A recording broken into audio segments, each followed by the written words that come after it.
Syedaralun, dalam video yang dibagikan oleh Gubernur Jawa Barat Ridwan Kamil, memperlihatkan flyover yang terbentang di sepanjang kota Bandung. Selain itu, flyover ini dihiasi lampu penerangan di sisi kiri dan kanan jalan. Meski terlihat indah, Ridwan Kamil memastikan flyover Kopo hanya boleh dilintasi kendaraan, sehingga tidak ada warga yang boleh berfoto-foto di atas flyover tersebut. Flyover Kopo akan mempermudahkan lalu lintas ke lokasi wisata di Kabupaten Bandung. Rencananya, flyover Kopo akan diresmikan bulan September 2022 mendatang yang disampaikan oleh Ridwan Kamil di akun Instagramnya pada Selasa 2 Agustus 2022. Ridwan Kamil menjelaskan bahwa flyover Kopo ialah harapan warga Bandung Raya.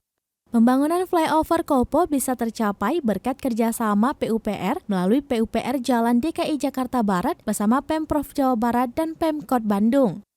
Meski sudah rampung dibangun, saat ini pihak terkait masih melakukan pengetesan alat-alat kelengkapan lalu lintas dan lampu malam.